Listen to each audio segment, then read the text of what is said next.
आदरणीय प्रशांत भूषण जी, सादर प्रणाम। आशा करता हूँ कि आप और आपके परिवार के सदस्य सकुशल होंगे। आपके स्वस्थ और कुशल जीवन की कामना करता हूँ। मैं इस भारत देश में रहने वाला एक साधारण इंसान हूँ। आपने जो अपने मूलभूत अधिकारों के लिए और बुराई को चिन्हित करते हुए अपना पक्ष भारत के सर्वोच्च न्यायालय में रखा, उसके लिए आपका बहुत बहुत आभारी हूँ। क्योंकि आज की रंग बदलती दुनिया में अपनी जिम्मेदारी और उसूलों के लिए किसी के भी पास समय नहीं है। आपने अपनी बात कहने में और कही हुई बातों पर डटे रहने में जो दृढ़ता का प्रदर्शन किया है, वो अत्यंत सराहनीय है और इसके लिए मैं आपको बधाई देता हूँ।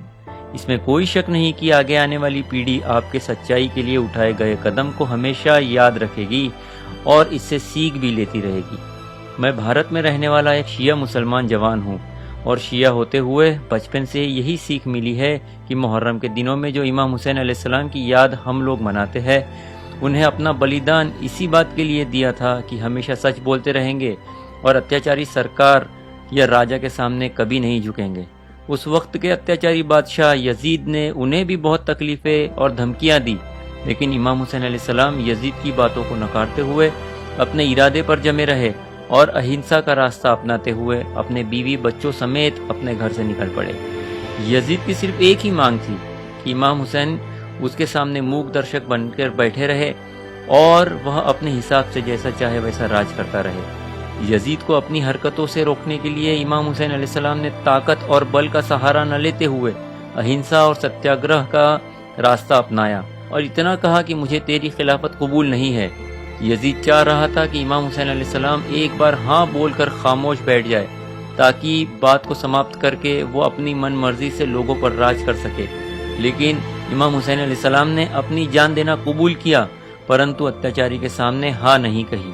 संयोगवश आपसे उच्चतम न्यायालय में जब नहीं किए हुए गुनाह की माफी मांगने के लिए कहा गया, उस दिन मुहर्रम महीने की चांद रात का दिन था और मुहर्रम महीने के पहले 10 दिन इमाम हुसैन अलैहिस्सलाम की याद में उनकी कुर्बानियों को याद किया जाता है और उनके सबक को याद किया जाता है, जिसमें उन्होंने हर इंसान को ये सिखाया कि भले ही तुम संख्या में अत्याचारी ताकतों से कितने ही कम क्यों न हो, कभी हिम्मत मत हारना और अपने इरादों पर डट कर खड़े रहना। इमाम हुसैन अलैहिस्सलाम का एक वाक्य उनके खड़े रहने को बहुत अच्छी तरह से दर्शाता है, जिसमें उन्होंने कहा था कि इज्जत की मौत बेहतर जिल्लत की जिंदगी से।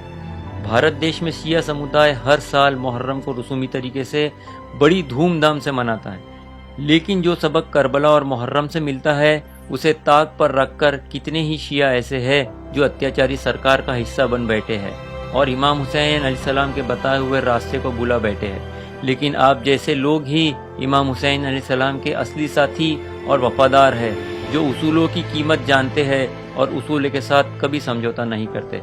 मुहर्रम के इस पाक मौके पर आशा करता हूँ कि आप अपने उठाए हुए कदम पर मजबूती के साथ जमे रहेंगे और इमाम हुसैन अलैहिस्सलाम के बलिदान से प्रेरणा लेते हुए आगे बढ़ते रहेंगे। और यह भी आशा करता हूँ कि हमारे समुदाय के सभी सदस्य आपकी तरह सच्चाई के लिए हमेशा खड़े होते रहेंगे और हमारे प्यारे भारत देश को विश्व का सबसे सुंदर, समृद्ध और सच्चा देश बनाने में हमेशा तत्पर रहेंगे। इसी आशा के साथ आपसे विदा लेता हूँ, आपका विश्वासु भारतीय शिया जवान।